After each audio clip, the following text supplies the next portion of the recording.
अस्सलाम वालेकुम ख़वातीन और हज़रात, प्रोग्राम बनाम सरकार के नई एपिसोड के साथ राना बॉबी आपके सामने मौजूद है। तमाम देखने वालों का बहुत बहुत शुक्रिया। ख़वातीन और हज़रात, पूरा पंजाब सैलाब की ज़द में है और जितना अफसोस किया जाए उतना कम है। जितने हमारे देही इलाके हैं और जितने किसान डिस्टर्ब हुए हैं, जितना जानी और माली नुकसान उन्होंने झेला है, इस पर इज़हार अफसोस किया जा सकता है। लेकिन इसके साथ साथ उनके लिए जो कंपनसेशन है उस पर बात होना बहुत ज़रूरी है। कैसे हमारा किसान दोबारा स्टैंड होगा, इस पर बात होना बहुत ज़रूरी है। सारे मीडियम्स पे अफसोस की बात तो की जा रही है, मसलों की बात की जा रही है, लेकिन मसलों के हल की बात होना भी बहुत ज़रूरी है। आज के प्रोग्राम में ख़वातीन हज़रात हम इन्हीं मसलों पर बात करेंगे कि अब जो आफ्टर इफ़ेक्ट्स ऑफ फ्लड, मतलब सैलाब के बाद के जो मसाइल हैं, वो कौन कौन से होंगे। देखें, जैसा आप जानते हैं कि सबसे ज़्यादा इफेक्ट हुआ है हमारा किसान और देही इलाके इफेक्ट हुए हैं। और देही इलाके वो हैं जिनका मोस्ट कंट्रीब्यूशन है, यानी हमारी मईशत की, जिसको रीढ़ की हड्डी कहा जाता है, वो एग्रीकल्चर डिपार्टमेंट है, वो एग्रीकल्चर है, वो लोग हैं, वो हमारे किसान लोग हैं जो हमारे इस पूरे कंट्री की मईशत में बड़ा इंपॉर्टेंट रोल प्ले करते हैं। और इस सैलाब की वजह से हमारी जितनी क्रॉप्स हैं वो पानी की नज़र हो गई हैं। ठीक है, जैसे मकई की फसल ऑलमोस्ट तैयार थी, लेकिन सैलाब की नज़र होगी और बहुत बड़ा ये धचका है हमारी मईशत को इस वक्त। और किस तरह से स्टैंड करेगी ये सारा सेक्टर, इस पर बात होना बहुत ज़रूरी है। और आज के प्रोग्राम में हम मुख्तलिफ़ चीज़ों पर बात करेंगे कि कौन कौन सी फसलें एक्सपेक्टेड थी, जो कि हर साल होती हैं। ऑफकोर्स सीजनल जो हमारी फसलें हैं वो अब ख़राब हो गई हैं, किस तरह से उनको रीवैम्प किया जाएगा, किस तरह से अब उन्हें रीसेट किया जाएगा, इस पर बात करेंगे। हमारे किसानों को किस तरह से स्टैंड किया जाए, इस पर बात होगी, क्योंकि माली नुकसान हो गया। जो फसलें काश्त होने वाली थीं या जो फसलें तैयार थीं वो अब मलिया मेट हो गई, पानी की नज़र हो गई। क्या दोबारा से वहाँ फसलें लग पाएंगी या नहीं, इस पर बात करेंगे। कौन कौन सी फसलें हैं जो पानी जिनको ज़्यादा चाहिए होता है, मतलब ज़्यादा पानी लग भी जाए तो वो ख़राब नहीं होती, और कौन सी ऐसी फसलें हैं जिन्हें पानी बहुत कम चाहिए होता है लेकिन ज़्यादा पानी उन्हें ख़राब कर देता है। ये भी हम आज के प्रोग्राम में चीज़ें शामिल करेंगे। और इसके साथ साथ फिर जो हमारे फार्मर्स हैं उनके अवेयरनेस प्रोग्राम्स पर बात करेंगे कि अब वक्त तो गुजर गया, नुकसान जो होना था हो गया, अब स्टैंड कैसे करना है, हुकूमत क्या लाया अमल बनाती है, क्या हिकमत अमली अपनाती है, कौन कौन सी पॉलिसीज़ हैं जिससे अब हमारे किसान को दोबारा स्टैंड करने में फ़ायदा मिलेगा। उनको अब आपकी ज़रूरत है, उनको हमारी ज़रूरत है, हम सब की ज़रूरत है। तो आइए हम भी इसमें एक छोटा सा हिस्सा डालते हैं और आज के प्रोग्राम की वसातत से हम ये सारी चीज़ें प्रोग्राम में शामिल करेंगे कि फ़सलें कौन कौन सी डिस्टर्ब हुई, कैसे उन्हें रीसेट किया जा सकता है, किस फसल की जगह अब कौन सी फसल लगाई जा सकती है। ठीक है, और फार्मर को कैसे स्टैंड लेना है, फार्मर ने कैसे अवेयरनेस हासिल करनी है, ये सारी चीज़ें प्रोग्राम में शामिल करते हैं। देखते हैं प्रोग्राम बनाम सरकार। अखबार ज़रूरत प्रोग्राम में आगे बढ़ते हैं और आज का हमारा टॉपिक जैसे आप जानते हैं कि सैलाब के बाद जो ज़रूरी ज़मीनों की जो तबाही है उस पर आज का प्रोग्राम हम कर रहे हैं, ग़ज़ाई बहरान, और फिर उसमें जो किसानों के लिए अब मशवरे क्या होंगे डिपार्टमेंट्स की जानिब से, ये हमारा आज का बेसिक प्रोग्राम है। और प्रोग्राम में आगे बढ़ते हैं, हमारे आज के जो पहले गेस्ट हैं उन्हें प्रोग्राम में शामिल करते हैं। डॉक्टर आबिद न्याज़ी साहब हमारे साथ मौजूद हैं, आप chief scientist soil chemistry Faisalabad हैं। सर को वेलकम करते हैं प्रोग्राम में। सर कैसे आप, ठीक ठाक हैं? अल्हम्दुलिल्लाह, अल्लाह का शुक्र, आप सुनाएं। करम अल्लाह का। अच्छा सर, आज का हमारा टॉपिक हम जैसे ऑफ द रिकॉर्ड भी डिस्कस कर रहे थे कि डिपार्टमेंट का बड़ा इंपॉर्टेंट रोल है, लेकिन इस पर जाने से पहले थोड़ा ओवरव्यू लेते हैं हम। अब आप देखते हैं कि फैसलाबाद और जितने बाकी तहसीलें हैं उनका बड़ा एक इम्पॉर्टेंट रोल रहा है एग्रीकल्चर में, और इस सारी चीज़ों में उनका कंट्रीब्यूशन रहा है बड़ा मेन, जितनी भी आप मेन फसलों की बात कर लें। तो ओवरऑल अब आप देखते हैं पंजाब में जितना ह्यूज फ्लड है, जिसको सुपर फ्लड कहा जा रहा है, कैसा देखते हैं सारी सूरत हाल को आने वाले दिनों में? जी बिल्कुल, आप देखें, ये आजकल का बर्निंग इशू है कि फ़्लड आया हुआ है और पंजाब के जो मैदानी इलाके हैं उनमें ये ज़्यादा है। और ये फ़्लड भी वाकई सुपर फ्लड है। कुछ रेनफॉल बहुत ज़्यादा है, बारिशें बहुत ज़्यादा हैं, अनइवन हैं और इरेटिक हैं। इस बारिशों की वजह से और साथ ही जो इंडिया की तरफ से हमारे दरियाओं में पानी छोड़ा गया है तो वो तकरीबन ज़्यादा कंट्रोलेबल नहीं है। तो वो पानी हमारे मैदानी इलाकों में बहुत सारी फसलात में, खेतों में जाके ज़मींदारों की, फार्मर्स की फसलों को नुकसान पहुंचाया है, और उसके साथ साथ फार्मर्स को भी, ह्यूमन बींग्स को भी नुकसान पहुंचाया है। बहुत सारे जानवर हैं वो भी अफेक्ट हुए हैं। तो ये वाकई सुपर फ्लड की सूरत में आया है और इसका कंट्रोल करना बहुत मुश्किल था। तो लेकिन ये देखा गया है कि जहाँ पे फ्लड के बहुत सारे नुकसानात होते हैं वहाँ पे कुछ इसके फ़ायदे भी होते हैं। तो बिल्कुल ये है, इसको हमने मैनेज किया बहुत अच्छी तरह। हमारी गवर्नमेंट ने टीमें बनाई हुई हैं, हमारे सेक्रेटरी एग्रीकल्चर साहब और उनकी पूरी टीम जो है वो फार्मर्स के साथ है, खेतों में मौजूद है और उनको मशवरे भी दे रहे हैं और उनको बचाने के लिए। अच्छा सर, जैसा कि देखें शहरों को बचाने के लिए बंद तोड़े गए और उन्हें जो दूर दराज शहरों से बाहर इलाके हैं वहाँ पर उनका पानी निकाला गया, मजबूरी भी थी कहा जा सकता है, ये कहा जा सकता है कि गलत किया गया तो नहीं, ये शायद आपका मेन इंफ्रास्ट्रक्चर बचाने के लिए थोड़ा डैमेज किया गया। लेकिन अब इस सारे एरिया में देखें कि ये वो एरियाज थे जिनका ह्यूज पार्टिसिपेशन था एग्रीकल्चर में, और आपकी कपास है, आपकी गंदम है, दीगर बाकी जितनी अजनास हैं वो वहाँ से आती हैं, बाकी फसलें वहाँ से आती थी। तो इनमें से मुझे बताएं फैसलाबाद में जो मेन पट्टी है उसका कौन कौन सी पट्टी में कौन कौन से एरियाज शामिल हैं जिनका ह्यूज कंट्रीब्यूशन था और वो इस बार बहुत ज़्यादा फ्लड में डिस्टर्ब हुई? हाँ जी, फैसलाबाद के बिल्कुल पास ही अगर देखें तो तांदलियावाला में है, वहाँ पे फ्लड का पानी आया, रावी का पानी वहाँ पे भी गया है, और उसके साथ ही देखेंगे तो चन्योट वाली साइड पे भी पानी काफ़ी ज़्यादा फ्लड का आया है और वो फैसलाबाद रीजन के अंदर है। तो इसके साथ फिर हमारे जंग वाली साइड पे चले जाएं तो वो भी फैसलाबाद की रीजन में है, तो वहाँ पे भी। तो ये सारे एरियाज़ जो हैं ये बेसिकली एग्रीकल्चर बेस्ड हैं, और यहाँ पे गर्मियों के चारा जात जो हैं वो इस वक्त पकी हुई फसल थी जानवरों के लिए, और इसके साथ साथ राइस के खेत थे, और इसके साथ साथ मेज़ था, मेज़ की क्रॉप थी, वो भी अफेक्ट हुई है, और बहुत सारी सब्जियात की फसलें इन एरियाज़ में होती हैं, तो वो सारी फ्लड की वजह से अफेक्ट हुई हैं। उसका ये हुआ है कि वहाँ पे मार्केट में सप्लाई सिस्टम थोड़ा डैमेज हुआ है, और उसके साथ साथ डिमांड तो है, वो तो डेली की बेसिस के ऊपर है, चारा भी डेली की बेसिस पे जानवरों को चाहिए, और सब्जियात भी जो है डेली की बेसिस पे चाहिए। तो ये सारी चीज़ों को अगर देखा जाए तो फ्लड का इस तरह का नुकसान हुआ है कि हमें मार्केट में सप्लाई सिस्टम डैमेज हुआ है थोड़ा, और दूसरे नंबर पे जानवरों के लिए चारा अफोर्ड करना और जानवरों के लिए चारा फ्राहम करना ये बहुत बड़ा मसला था। लेकिन इसको हमने टीमें बनाई, अयूब एग्रीकल्चर रिसर्च इंस्टीट्यूट में फॉडर रिसर्च स्टेशन है, वो फॉडर सेक्शन है, वो उसके ऊपर काम कर रहे हैं कि जहाँ जहाँ पे भी फॉडर गवर्नमेंट की ज़मीनों में लगा हुआ है और वो फ्लड से इफेक्ट नहीं हुआ, तो वो वाला फॉडर हम फार्मर्स तक पहुँचा रहे हैं।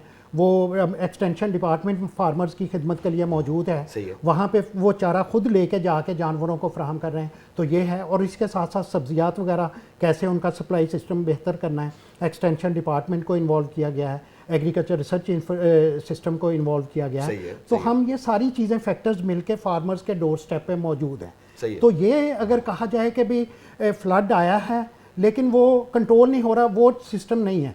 फ्लड आया है, उसको कंट्रोल किया गया है और उसको मैनेज कर रहे हैं, और जिस जगह पे ज़मीनों पे फ्लड का पानी आया है और वो डैमेज कर रहा है, तो उसको कंट्रोल करने के लिए डिफरेंट स्ट्रेटजीज़ के ऊपर काम हो रहा है। वो भी इंशाल्लाह ताला बहुत जल्द हम उसको भी मैनेज कर लेंगे। ज़बरदस्त। ज़रा ब्रेक की जाने जाते हैं, और डॉक्टर आबिद नाज़ी साहब हमारे साथ मौजूद हैं, और आज हम थोड़ा एग्रीकल्चर पे बात कर रहे हैं क्योंकि इस फ्लड की वजह से बहुत बड़ा जो सेक्टर है वो डिस्टर्ब हुआ है, जो कि ऑफ कोर्स एग्रीकल्चर का है, और हमारी मेन फसलें गंदम, चावल, गन्ना और दीगर फसलें हैं, वो उनकी तैयारी भी थी उनमें से, और वो डिस्टर्ब हो गई हैं। अब उसकी मैक्सिमम कितनी डिस्टर्बेंस हुई है, कितना नुकसान मुतवक्को है, और इसकी रिकवरी किस तरह से पॉसिबल होगी, इस पर बात करते हैं। ब्रेक के बाद हमारे साथ रहिए, ब्रेक के बाद दोबारा मिलते हैं।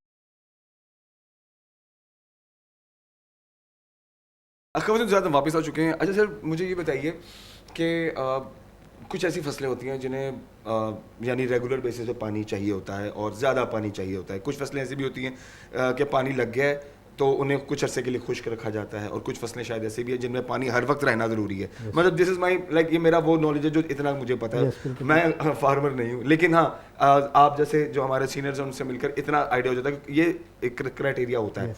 अच्छा, मुझे ये बताइए, जैसे अब ये सैलाब आया है तो इसके नुकसान कौन कौन से हुए हैं? फ़ायदे की बात हम बाद में करेंगे। जी सर, देखें आपकी बात बिल्कुल ठीक है कि कुछ फसलात जो होती हैं उनको ज़्यादा पानी चाहिए होता है, और कुछ के लिए बहुत सेंसिटिव होती हैं तो उनको ज़्यादा पानी नहीं चाहिए। तो ये सैलाब ने बेसिकली, क्योंकि ज़मीनों के ऊपर सैलाब आया, शहरों को हमने बचाया, शहरों में नहीं आया। शहरों में जो बारिश का पानी था वो भी दरियाओं में चला गया और वो भी ऐड हो गया फ्लड में। बिल्कुल सही है। तो ये चीज़ है कि वो सारा के सारा ज़मीनों में। लेकिन देखें नुकसानात की बात करें तो खड़ी फसलों के अंदर जब पानी आएगा और पानी 3 से 4 दिन खड़ा रहेगा और पानी की हाइट भी 3 से 4 फुट होगी, तो वो डेफिनेटली डैमेज करेगा। तो एक जो बहुत बड़ा नुकसान हुआ है वो फसलात का हुआ है।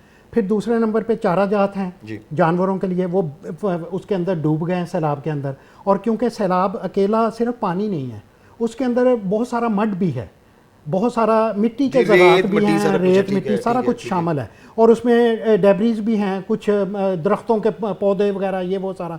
तो वो जब फसलात के अंदर जाता है तो वो उसको डैमेज करता है, गिरा के लिटाता है, और फिर उसके ऊपर वो तय जम जाती है और वो दोबारा रिवाइवल नहीं होती उसकी, यानी वो ज़मीन ही डैमेज हो जाती ज़मीन ही डैमेज हो जाती है। तो ये नुकसान हुआ है कि फसलात का बहुत ज़्यादा नुकसान हुआ है।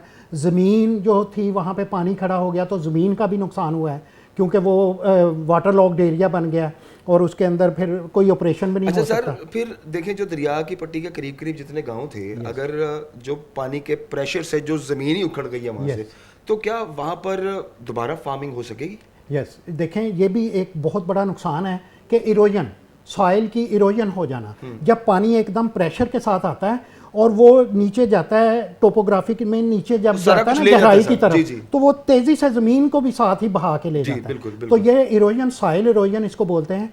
और सॉइल इरोजन तो हुई है डेफिनेटली, और खेतों के खेत उजड़ गए हैं। जी, जी, तो उससे मड जो है वो शिफ्ट हो गया है एक जगह से दूसरी जगह पे, मतलब वो तो एक सिर्फ मट्टी ही मट्टी हर जगह को नजर आएगी। आप नज़र आती है। तो वो एक ज़मीन का भी डैमेज हुआ है, सॉइल इरोजन के ज़रिए फर्टिलिटी जो जरखेज़ी होती है जी, जी, ज़मीन जी। की, वो भी एक जगह से बह के दूसरी जगह चली जाती। तो ये भी बहुत बड़ा नुकसान है। और तीसरा नुकसान ये हुआ है कि आइंदा आने वाली फसलों के लिए जब उसको ऑपरेशन करना है, कि रौनी वगैरह करनी होती है, तो उसमें भी हमें बहुत ज़्यादा नुकसान हुए हैं।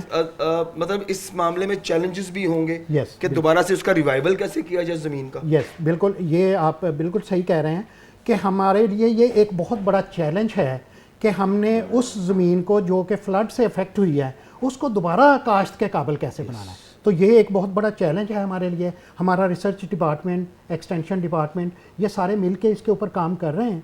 और इंशाअल्लाह ताला हम ये फार्मर्स के लिए तसल्ली बख्श ये है कि हम इंशाअल्लाह ताला जैसे ही पानी बिल्कुल नीचे जाएगा तो हम इसको दोबारा से रिवाइवल की तरफ जाएंगे और इसको काबिल काश्त बनाएंगे। अच्छा सर, एक मुझे मशवरा ये बताइए कि मिसाल के तौर पर किसी फार्मर की ज़मीन पर पानी खड़ा है और उसके लिए मशवरा क्या देंगे आप कि वो किस तरह से अपनी फसल को बचाए, उस खड़े पानी से कैसे अपनी फसल को निकाले, या उस खड़े पानी को अपनी फसल से कैसे निकाले? यस, देखें आप बिल्कुल बहुत अच्छा ये क्वेश्चन है, रेलिवेंट टू क्रॉप्स या सिचुएशन आप कह लें कि हमारी जो सबसे सेंसिटिव क्रॉप है वो कॉटन है जी।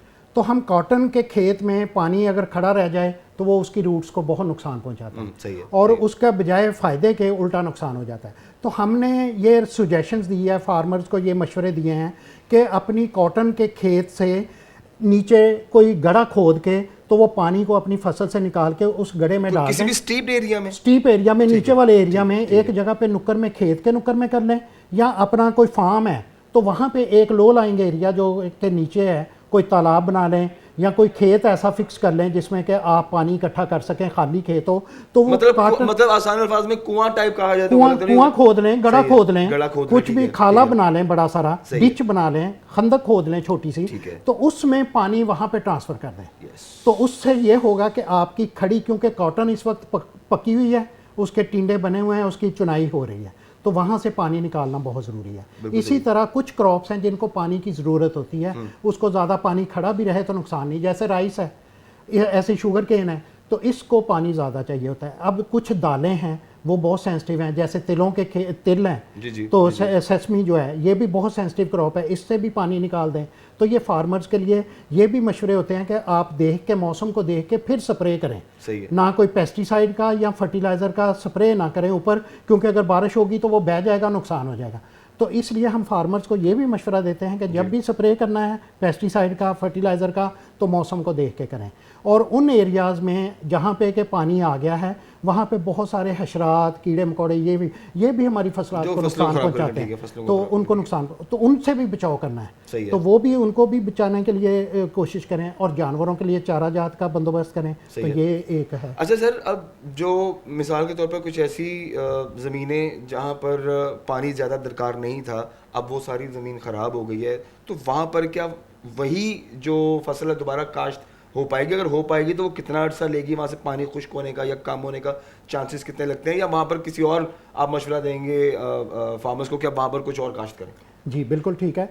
ये देखें, कुछ जैसे कि हमारे कुछ एरियाज़ में है जो राइस का एरिया होता है ना, वहाँ पे ज़मीन क्लेई होती है, ठीक है, चिकनी मिट्टी वाली ज़मीन ज़्यादा होती है, और जो चिकनी मिट्टी वाली ज़मीन होती है उसमें पानी जज़ब नहीं होता, जो रेतली ज़मीनें होती हैं या मैरा ज़मीनें होती हैं उसमें पानी जल्दी जज़ब हो जाता है। तो वहाँ पे तो हम फार्मर्स को ये बता रहे हैं कि ये पानी विद इन 2-3 दिन 4 दिन अगर फ्लड रुक जाए तो ये 4 से 5 दिन में ये पानी नीचे जज़ब हो जाएगा या रिवर्स हो जाएगा, या नीचे वाले एरिया में चले जाएगा या दरिया में वापस चले जाएगा। तो लेकिन कुछ जो चिकनी मिट्टी वाली ज़मीनें हैं हम वहाँ पे फार्मर्स को ये कहेंगे कि ऐसी फसलात लगाएं जो वाटर लविंग हो, जहाँ पे पानी जिनको ज़्यादा ज़रूरत हो तो वो लगाएं, ताकि और जो हमारी रेतली या दूसरी ज़मीनें हैं वहाँ पे जहाँ पे सैलाब के नुकसानात हुए हैं ना वहाँ पे फ़ायदे भी बहुत हुए हैं। देखें, जब एक मिट्टी की तह बह के दूसरी जगह पे चली जाती है तो वो मिट्टी की एक जरखेज़ तह पानी के साथ आके तो वो हमारे किसी और जगह बैठ गई है तो वो खेतों में प्रोडक्टिव है, वो फर्टाइल लेयर होती है सॉइल की, वो बहुत फ़ायदा देती है। और दूसरा ये हमें फ़ायदा बहुत होता है फ्लड का कि ये पानी होता है बहुत अच्छी क्वालिटी का, ये दरियाई पानी होता है, बारिशों का पानी होता है और फसलों के लिए ये बहुत अच्छी चीज़ है।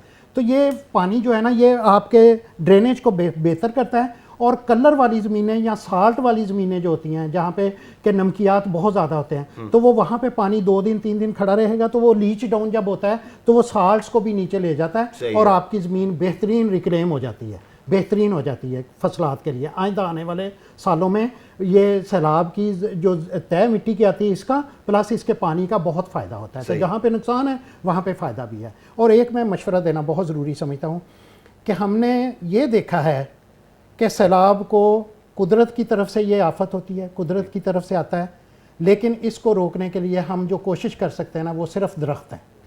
ठीक है, जितनी ज़्यादा हम लैंड के ऊपर प्लांटेशन करेंगे, दरख्त लगाएंगे, सैलाब का नुकसान कम से कम होगा, सैलाब से मिट्टी बह के नहीं जाएगी और दरख्तों के ज़रिए हम अपने एनवायरनमेंट को भी कंट्रोल कर सकते हैं और उससे हमारा बारिशों का निज़ाम भी चेंज हो जाता है। बारिशों का निज़ाम भी वहाँ पे बेहतरीन होता है और बारिशों के नुकसान से बचने के लिए भी हम प्लांटेशन कहते हैं। तो सर ये सजेशंस वगैरह आप हुकूमत पंजाब के सामने टेबल पे आपके इदारे से जा रही हैं कि अब नेक्स्ट ईयर के लिए या अल्लाह ना करे दोबारा ये इस तरह की सिचुएशन हो तो हमने अब इससे निपटना कैसे? ये देखें, ये क्योंकि बर्निंग इशू है सैलाब का, बारिशों का, मौसम का, मौसमियाती तब्दीलियों का। तो अगर तो हमने इसके ऊपर कंट्रोल करना है, मौसमियाती तब्दीलियों को हम अपने कंट्रोल में लाना चाहते हैं तो उसका सबसे आसान और बेहतरीन नुस्खा है दरख्त लगाएं। एक दूसरे नंबर के ऊपर जो एनवायरमेंटल पोल्यूशन है, जो क्लाइमेट के अंदर चेंजेस आ रही हैं, जो गैसेस की सूरत में आगे स्मोक के इश्यूज आ रहे हैं, सितंबर, अक्टूबर, नवंबर, दिसंबर ये मंथ में हमारे स्मोक का इशू बहुत सारा बन जाता है। मिलों का धुआं, गाड़ियों का धुआं, ये काफी सालों से हम देख रहे हैं और उसको कंट्रोल करने का भी बेहतरीन जो निज़ाम है वो दरख्त है। और कार्बन डाइऑक्साइड गैस जो कि एक ग्रीन हाउस गैस है, अगर तो हम उसके ऊपर भी कंट्रोल चाहते हैं तो हम दरख्त लगाएं। अब देखें, जब 17वीं सदी में कार्बन डाइऑक्साइड गैस की कंसंट्रेशन थी 280 ppm और आज की डेट में डेली आती है आपके मोबाइल के ऊपर, कार्बन डाइऑक्साइड कंसंट्रेशन निकालें तो 421 ppm, डबल हो चुकी है, डबल से भी ज़्यादा बढ़ गई है। और ये कार्बन डाइऑक्साइड गैस वो है जो इंसान निकालता है सांस लेके और दरख्त उसको जज़ब करते हैं। तो ये दरख्त अगर कंट्रीब्यूशन है, बहुत बड़ा कंट्रीब्यूशन है। और ग्रीन हाउस गैसेस को कंट्रोल करने के लिए सिर्फ अगर दरख्त नहीं होंगे तो कंट्रोल कैसे करेंगे? कार्बन डाइऑक्साइड हवा में ही रहेगी।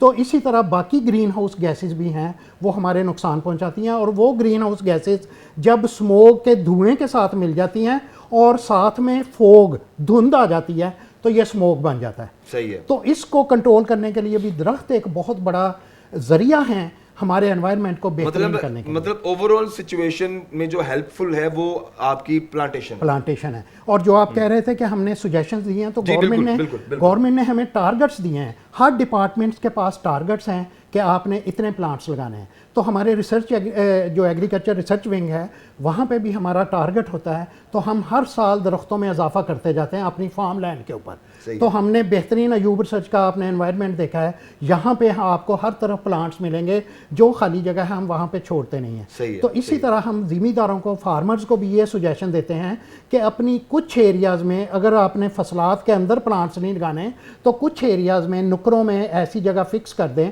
जहाँ पे आप प्लांट्स लगा सकें और वो प्लांट्स हवा के माहौल को, आपके इर्द गिर्द के माहौल को बेहतरीन रखेगा। और खुदा न खास्ता आइंदा के सूरत में फ्लड्स अगर आ जाएं तो इन सैलाबों से बचने के लिए भी हम दरख्त लगाएंगे। आपने ये देखा KPK में कि पहले बहुत ज़्यादा दरख्त होते थे जिसकी वजह से हमारा जो हिली एरिया है वहाँ पे फ्लड नहीं आते थे। जी। अब बोनेर में जो फ्लड्स आए हैं वो सिर्फ इस वजह से है कि वहाँ पे प्लांट्स ही नहीं है। तो प्लांट्स ने कंट्रोल करना है, पत्थरों को भी, पानी को भी, और हिली एरियाज में जो नुकसान में बड़ी कमी रह जाती बहुत कमी रह जानी है। और वहाँ पे ह्यूमन बीइंग का, इंसानों का नुकसान, जानवरों का नुकसान नहीं होना था। तो इसके लिए सबसे अच्छी सजेशन जो है वो दरख्त लगाना है। सही है। और मैं एक छोटा सा टिप दे देता हूँ आपको कि हमने ये नतीजा निकाला है कि जिस घर में 5 अफराद हैं वहाँ पे एक बड़ा दरख्त होना ज़रूरी है, नहीं तो वो जो 5 अफराद हैं वो किसी के लगाए हुए दरख्त की ऑक्सीजन ले रहे हैं।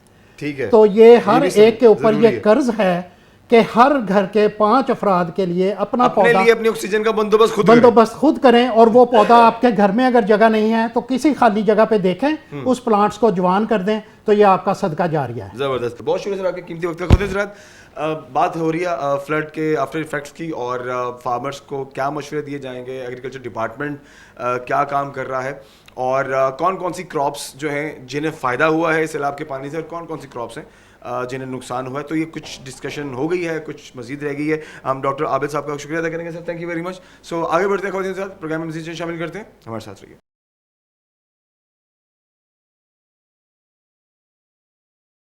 प्रोग्राम में आगे बढ़ते हैं और मुख्तलिफ जो अजनास हैं, मुख्तलिफ जो फसलें हैं, उस हवाले से प्रोग्राम में आज चीज़ें शामिल कर रहे हैं कि अब उनको रिकवर कैसे किया जाएगा। सैलाब का रेला आया, सैलाब गुजर गया, और आज की तारीख की जो अपडेट है कि पानी काफ़ी हद तक कम हो गया। मतलब वो जो ज़ोर था पानी का वो अब ख़त्म हो गया है, पानी गुजर गया है। लेकिन अब इस सिचुएशन से निकलना कैसे है, क्योंकि जितना जो दरिया के इर्द गिर्द जितने देहात थे वो तो तकरीबन ज़ीरो पर हो गए, ठीक है ना। ज़मीन बिल्कुल ज़ीरो हो गई और वहाँ पर जो काश्तकारी है अब वो ऑलमोस्ट मुश्किल हो जाएगी। तो अब इसको किस तरह से मैनेज करना है, इस हवाले से आज का प्रोग्राम है। और फार्मर्स के लिए आज का प्रोग्राम बहुत स्पेशल है, क्योंकि हमारे आज के सारे प्रोग्राम के अंदर हमने फार्मर्स की अवेयरनेस पर बात की है कि अब फार्मर्स किस तरह से इस मुश्किल वक्त से निकलेंगे, ठीक है। जैसे चावल, गंदम या जो कपास की फसलें हैं, जो गन्ने की फसलें हैं, अब इनमें से कौन सी फसलें हैं जो सेट रहेंगी, मसला नहीं होगा। जैसे चावल की बात हो रही है, मतलब मूंजी की बात की जा रही है, और इसके साथ साथ जो गन्ने की बात की जा रही है, ये 2 फसलें ऐसी हैं कि मतलब इनमें से पानी गुजर जाता है तो ये अगर पानी ज़्यादा ना खड़ा रहे तो बचत हो जाती है, लेकिन बाकी किसी की बचत नहीं है। तो इस हवाले से अभी हम आगे बढ़ते हैं और अभी हम जिस फसल के हवाले से बात करेंगे वो हम बात करेंगे मेज़ के हवाले से, मकई के हवाले से। और ऐसे नज़म अली साहब हमारे साथ मौजूद हैं, आप प्रिंसिपल साइंटिस्ट हैं, प्रिंसिपल साइंटिस्ट मेज़ हैं। सर को वेलकम करते हैं प्रोग्राम में। सर कैसे हम, ठीक ठाक हैं? जी अल्हम्दुलिल्लाह ठीक ठाक। अच्छा सर, फ्लड की सूरत हाल सारी दुनिया के सामने है, पंजाब बड़ी मुश्किल कंडीशन में इस वक्त, और मुझे काइंडली ये बताएं कि हमारे जो मेज़ यानी मकई का जो कंट्रीब्यूशन है इस सीज़न क्या था, और उसमें जो एक्सपेक्टेशंस थी वो क्या थी, और ये जो सैलाब की नज़र हो गया सारा कुछ, इससे कितना नुकसान हमें देखने को मिलेगा आने वाले वक्त में? जी बिस्मिल्लाहिर्रहमानिर्रहीम। मैं सबसे पहले तो दुआ गो हूँ उन भाइयों के लिए जो इस मुश्किल में इस वक्त सैलाब की वजह से शिकार हैं और उनका काफ़ी नुकसान हुआ है, कि अल्लाह ताला उनके लिए आसानियाँ पैदा फरमाए। आमीन। और हम पर कोई ऐसी आजमाइश, ऐसा बोझ ना डाले जिसको उठाने की हम में ताकत ना हो। जहाँ तक मकई की बात है, ये अब खरीफ का सीज़न जुलाई अगस्त में स्टार्ट होता है जी। और इसकी मेन जो क्रॉप है वो मेज़ है। जो पंजाब की अगर हम बात करें तो पंजाब में 650,000 हेक्टेयर एरिए पर मकई काश्त होती है खरीफ में, और इससे तकरीबन 50 लाख टन जो है पैदावार हमें हासिल होती है ईयरली। नहीं, इसकी जो है खरीफ की बात में कर रहा हूँ सिर्फ। ठीक है। मकई की जो है ना साल में 2 फसलें लगती हैं। सही है। एक खरीफ में होती है, दूसरी आटम में होती है, जो कि जून में हार्वेस्ट हो जाती है। तो ये जो सैलाब आया है इस वक्त जुलाई अगस्त में, हमारी खरीफ क्रॉप जो है, जो कि 650,000 हेक्टेयर रकबे पर पंजाब में सिर्फ काश्त होती है, तो उसके ऊपर ये मतलब सैलाब के पानी का इफ़ेक्ट हुआ है। तो अभी जस्ट मकई की जो जर्मिनेशन मुकम्मल हुई थी, कहीं पे 1 फुट की क्रॉप थी, कहीं पे 6 इंच की, तो उसके ऊपर से पानी का गुजर जाना इतनी शिद्दत से या पानी का खड़ा होना, तो वो फसल तो जहाँ जहाँ से पानी गुजरा है वो अब ख़त्म हो गई है। सही है। तो अगर हम मेन डिस्ट्रिक्ट्स की बात करें तो सबसे ज़्यादा मकई जो है वो बिहाड़ी डिस्ट्रिक्ट में 250,000 हेक्टेयर रकबे पर काश्त की जाती है। इसके बाद ओकाड़ा है, साहिवाल है, यहाँ पे तकरीबन 155,000 हेक्टेयर रकबे पर मकई काश्त होती है। इसी तरह आगे हम बात करें ये फैसलाबाद का दीपालपुर साइड एरिया और चनियोट, जी टोबा, इनमें तकरीबन 50,000 हेक्टेयर रकबे पर ईच डिस्ट्रिक्ट में मकई काश्त होती है। ठीक है, ठीक है। तो ये सारे मकई के इलाके तकरीबन जो है सैलाब से सैलाब इफेक्ट की हुए ज़द हो हैं। गई। जी जी जी जी। और सैलाब भी वो मतलब इस बार इस शिद्दत से था, जैसा कि हम न्यूज़ में सुन रहे हैं कि थोड़ा बहुत हो तो पानी गुजर जाए तो पीछे फसल कुछ बच जाती है, लेकिन मकई के फील्ड में ख़ास तौर पे जो 3-4 दिन पानी खड़ा हो जाए तो वैसे इसकी रूट्स जो हैं वो सफोकेट कर जाती हैं और ख़त्म हो जाती हैं। तो सर इसमें जो मतलब एक दफ़ा की आपकी क्रॉप ख़राब हो गई है, अब क्या दोबारा से मकई लगाई जा सकेगी उस जगह पर, या उसके लिए अब वेट करना पड़ेगा, जो स्पेशली मकई को काश्त करते हैं? जी, इसमें जो मौजूदा सूरत हाल है, अगर पानी अब निकल भी जाए तो अगली फसल जो है 3-4 महीने तक इसमें काश्त नहीं हो सकेगी, मतलब क्योंकि वो ज़मीन बदतर ही नहीं आएगी। ज़मीन जो है वो इस कंडीशन में नहीं आएगी कि उसमें कोई भी क्रॉप जो है उसकी सोइंग की जा मतलब सके। 4 महीने तो मतलब ज़ीरो पे आ गया फार्मर। ज़ीरो पे, जिनमें जहाँ पे ज़्यादा प्रॉब्लम है। अगर कोई ऐसा इलाका है जहाँ से पानी उतर गया है फ़ौरन और ज़मीन जो है वो मतलब पानी अब सूरत हाल में है जी पानी खड़ा नहीं है, तो उसमें जो है वो 1-2 महीने तक बदतर आ जाएगी और उसमें जो है वो वीट भी काश्त हो सकती है या कोई भी फसल। तो अगर हम मकई की बात करें तो फिर नेक्स्ट जो इसका सीज़न है वो 15 जनवरी से स्टार्ट होगा। तो हम एक्सपेक्ट कर रहे हैं कि जो नेक्स्ट क्रॉप है मकई की वो फिर हमारे काश्तकार जो है वो लगा सकेंगे। तो अभी मौजूदा सूरत हाल ये है कि मकई चूँकि सीज़न का मेन ग्रीन फाडर और साइलेज के लिए भी इस्तेमाल होती है, लेकिन मकई की जो फसल है ना वो इस खरीफ सीज़न में वो 100 से 110 दिन की क्रॉप है, यानी 3 महीने की क्रॉप है।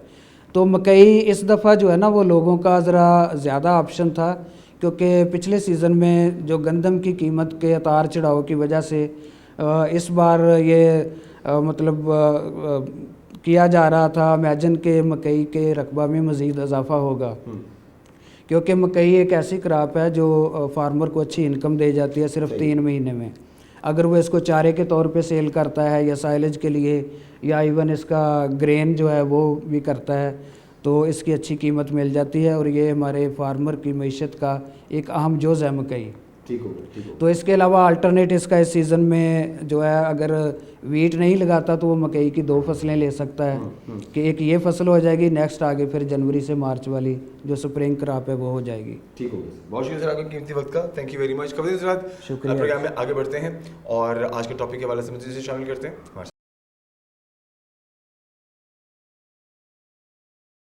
खबरें सर प्रोग्राम में आगे बढ़ते हैं और मुख्तलिफ डिपार्टमेंट्स को हम विज़िट कर रहे हैं आज, और अयूब रिसर्च में हम मौजूद हैं। और जैसा आप जानते हैं कि एग्रीकल्चर एक बड़ा इंपॉर्टेंट पार्ट है हमारी मुल्क की मईशत में, और जब कंट्रीब्यूशन की बात की जाती है तो फैसलाबाद पाकिस्तान का तीसरा बड़ा शहर, फैसलाबाद सनती शहर है, और जहाँ पर सनत की बात की जाती है, जहाँ पर कपड़े की बात की जाती है, तो कॉटन का बड़ा इंपॉर्टेंट रोल है।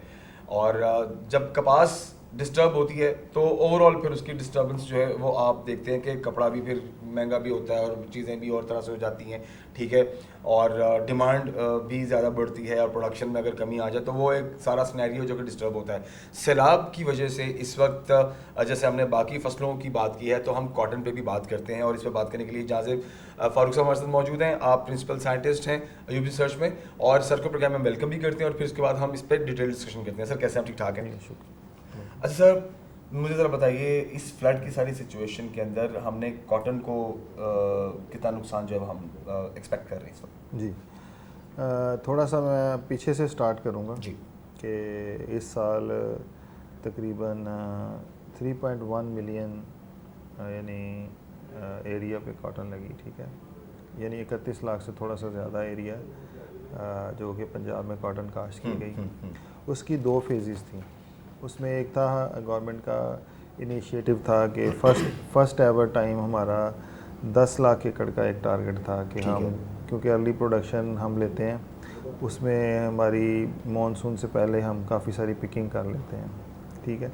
उसमें हम 10 लाख एकड़ से तकरीबन 8.5 लाख एकड़ में टारगेट हमारा तकरीबन पूरा हुआ, और बाकी जो है सारी सीज़न में क्रॉप लगती है, तो वो भी टारगेट तकरीबन काफ़ी ज़्यादा हद तक मीट किया गया। अच्छा, दूसरा आगे आपका जो असल सवाल है कि वो लॉसेस हैं। जी जी। तो अर्ली कॉटन में भी थोड़े से लॉसेस हमें हुए। वो ये हुआ कि एक जैसे मौसमियाती तब्दीलियों का हम रोज़ाना जिक्र करते हैं, तो पाकिस्तान दुनिया के उन चंद ममालिक में से है जिसको ज़्यादा इम्पेक्ट इसका आया है। अच्छा, ये भी कहा जाता है डॉक्टर साहब कि हालांकि ग्लोबल वार्मिंग में ये क्लाइमेट चेंज कुदरती बात है, लेकिन जो ग्लोबल वार्मिंग है उसके अंदर पाकिस्तान का कंट्रीब्यूशन बड़ा कम है, लेकिन इफेक्टिव्स में ये उस लिस्ट के अंदर ये भी जी जी इफेक्टिव्स में लिस्ट में है। अब देखें ना, हमारे पास चारों मौसम है जी, ठीक है, और हमारे थ्रू आउट दी देखें क्रॉप्स भी लग रही हैं, और हर पर्टिकुलर मौसम में कुछ ना कुछ जो यानी जिस ड्यूरेशन में जो भी क्रॉप होती है वो उस ड्यूरेशन में कोई ना कोई चीज़ इफ़ेक्ट होती है। मसलन सबसे पहले आप देखें कि मैंने आपको बताया कि अर्ली कॉटन लगाई गई, और बिल्कुल एक पॉजिटिव इंटेंट से हमने, और सर ये कामयाब रहा तजर्बा कामयाब रहा, लगाने का तजर्बा काम रहा। लेकिन मैं जो बताना चाह रहा हूँ कि जून के महीने में 2 दफ़ा ऐसा टेम्परेचर आया, यानी 50 से above temperature all over the Pakistan. आप देखें कि आपको एक हफ़्ते के स्पेल से जो फ्रूट हमारा था उसका वज़न में कमी आई है। फ्रूट लगने में एक मसला नहीं था, उसके वज़न में एक प्रॉब्लम आई। जैसे कि हमारे टिंडों का वज़न होता है तो वो पिछले साल की निस्बत कम था, तो प्रोडक्शन थोड़ी सी कम हुई। फिर उसके बाद ऑल ऑफ ए सडन जब हमारी सीजनल क्रॉप लग गई, हमारी क्रॉप बहुत अच्छी चल रही थी, तो फिर फ्लड की तरफ आ जाते हैं और रेन फॉल्स की तरफ आ जाते हैं। फ्लड तो एक फैक्टर है कि ये बाद में आया है, उससे पहले बारिशें स्टार्ट हुई हैं। तो आपने भी देखा होगा कि पिछले 3-4 दिन पहले यहाँ पे 180 मिलीमीटर तक बारिश मैक्सिमम रिकॉर्ड हुई है। तो उस से पहले ये जो हमारा हारूनाबाद फ़कीर वाली का एरिया है उसमें कॉटन बहुत बुरी तरह इफ़ेक्ट हुई। काफ़ी रकबा जो है वो देखें, जब एक दफ़ा बहुत ज़्यादा बारिश, मतलब पूरे दिन ही बारिश हुई है, तो उसमें जो एडवाइज़री होती है, गवर्नमेंट तो अपनी एडवाइज़री यानी गवर्नमेंट एग्रीकल्चर डिपार्टमेंट जो है वो अपनी एडवाइज़री प्रोवाइड करता है, और उसमें वाटर ड्रेनेज का कहा जाता है कि आप वाटर ड्रेन करें। तो लोगों ने बड़ी कोशिश की, गवर्नमेंट ने बड़ा उनको फैसिलिटेट किया, एग्रीकल्चर अवेयरनेस पहुंचाई भी। ये हमारी एक रेगुलर प्रैक्टिस है बारिशों में। मानसून क्योंकि पहली दफ़ा तो नहीं आएगा, जी जी, ये तो सीजनल है, ये आना ही होता है, लेकिन इसमें थोड़ा सा आउटस्टैंडिंग वेदर कंडीशन रही, कुछ इलाके इफ़ेक्ट हुए, तो उसको फिर वाटर ड्रेन का होता है। जिन्होंने वाटर ड्रेन किया, जिन पे पास फैसिलिटीज़ अच्छी थी, या जैसे हेल्प आउट किया गया, तो वो जो है उससे काफ़ी बेहतरी उन जगहों पे आई, ठीक है। लेकिन फिर आप ये जिक्र कर रहे हैं कि भी फ्लड भी, तो ये अब इस वक्त क्रॉप जो थी वो, क्योंकि अगस्त और सितंबर के महीने में कपास की फसल को फल बहुत लगता है। सही है, सही है। और ये 2 महीने होते हैं कि जिससे जो पहले फल लगा होता है उससे डबल फल लगता है। और अगर रोज़ाना का एक टिंडा लगे तो 50-60 दिन में, अगर 50-60 हमारे टिंडे, क्योंकि टिंडे से ही हमने वो प्रोड्यूस लेनी है, तो 50-60 टिंडों की जो थी वो उम्मीद थी। लेकिन इस सब नेगेटिविटी के बावजूद कुछ इलाके जो हैं, इवन यानी फैसलाबाद डिवीज़न में कॉटन जो है काफ़ी बेहतर है, राजनपुर में काफ़ी बेहतर है, इधर डीजी खान वाली साइड पे उधर बेहतर है, और इसके बाद फोर्ट अब्बास वाली साइड पे काफ़ी बेहतर है। यानी कॉटन जिन इलाकों में बहुत ज़्यादा बारिशें नहीं हुई वहाँ पे कॉटन अच्छी है। लेकिन इस वक्त बचत हो गई है, उधर बचत हो गई है, लेकिन कुछ इलाके इफ़ेक्ट भी हुए हैं, तो वो अभी ज़ाहिर है पूरा एस्टीमेट जो नहीं बताया जा सकता। तो सर क्या जो इफेक्टिव एरियाज़ हैं, मतलब अब वो दोबारा से रीसेट कब होंगे? देखें और फार्मर कब दोबारा से अगर तो पानी फ़ौरन निकाल दिया जाता है ना खेत से, जी जी, 48 घंटे का टाइम होता है, तो ये ड्रेन ही करना है ना। मोस्टली आपको पता है कोई सर कई जगह तो पानी खड़ा भी है और कई दिनों से खड़ा है, वहाँ तो ज़ाहिर ड्रेन का इशू है, वो राइस का इलाका काफ़ी इफ़ेक्ट हुआ है। तो लेकिन जो कॉटन का है ना, क्योंकि अब वैसे भी अब ये टर्मिनेशन की तरफ जा रही है कॉटन, यानी आफ्टर 10 to 15 डेज़ जो है ना वो हाँ यानी चुनाइयाँ ही होंगी इसकी। दोबारा यानी कि फल जो है ना वो बाद में कारआमद नहीं होता, यानी अक्टूबर के बाद वाला, क्योंकि हमने गंदम भी लगानी होती है ना, तो उस तक वो इस तरह की वैरायटीज़ होती हैं कि वो अपना फल अर्ली पका लेती हैं। तो इसमें यह है कि 2-3 एडवाइजरीज़ हैं जो कि हम दे सकते हैं इसमें। प्लीज़ उसमें एडवाइजरीज़ ये है कि एक तो जो है वाइट फ्लाई का तो इतना इस दफ़ा प्रेशर नहीं रहा, लेकिन इसमें इस दफ़ा जो है सब्ज़ तेला जो है वो काफ़ी एक थ्रेटनिंग इंसेक्ट रहा है। तो अभी उसको क्योंकि नमी आती है तो नमी में ये ज़्यादा आ जाता है। सही है। तो इसको कंट्रोल किया जाए। और दूसरा है कि बारिशों के बाद ना गुलाबी सुंडी, क्योंकि मौसम बड़ा उसके लिए फेवरेबल हो गया, तो उसके लिए किसानों को ये जो जिनकी क्रॉप्स अभी मतलब वो कुछ हासिल कर सकते हैं, तो उसमें यही है कि ये दोनों चीज़ें कंट्रोल की अच्छा जाए। सर, जो पत्ता मरोड़ वो तो उसका तकरीबन ना करता है काफ़ी, उसका इफ़ेक्ट होता है, लेकिन इस दफ़ा आया है वो, लेकिन अब क्रॉप रिकवर कर गई काफ़ी हद तक, ठीक हो रिकवरी की तरफ चली गई है। तो कुछ है फल गिरता है, जब बारिशें होती हैं तो वो फल गिरना शुरू हो जाता है। सही है। और जहाँ सैलाब आया तो ज़ाहिर है वहाँ पे भी पौधे जो है जो पहले टिंडे होते हैं ज़ाहिर है वो तो हार्वेस्ट किए जा सकते हैं, लेकिन फिर नया फल ज़रा तो सर इन दी एंड अगर हम ये कहें कि ओवरऑल इस फ्लड के डैमेज में अगर कोई फसल जैसे चावल को ज़्यादा नुकसान नहीं है, जैसे गन्ने को काफ़ी हद तक नुकसान नहीं है, तो हमारी कपास भी इस बार बचत हो गई है। कपास बहुत ज़्यादा हम ना इसको 20 से 25% तक लॉसेस हो सकते हैं हमारे 100 में से, हाँ, यानी 70 to 75 बचत हो गई है। यानी कि अगर अभी भी देखें ना स्पेल ख़त्म हो गया जी। तो अभी जिनकी क्रॉप सही हैं वहाँ से हमें हार्वेस्ट आनी है। और काफ़ी सारे इलाकों से जो हम एडवाइजरीज दे रहे हैं उसमें यानी अभी भी लोग इन टच है हमारे साथ कि हम इसको क्रॉप को कैसे मैनेज कर सकते हैं आफ्टर रेन और फ्लड वट जो भी है, जो बच गए हैं। सही। तो अभी एस्टिमेट में कोई ऐसा वेग फिगर नहीं बता सकता कि अभी इतना लॉस हुआ, लेकिन अभी जो है चले एक राउंड फिगर आपने दे दिया कि अराउंड 20-25% डैमेज हो सकता है। अल्लाह करे कि ये जो 20-25 दिन है इसमें हमारा चूँकि वेदर कंडीशन ठीक है जी।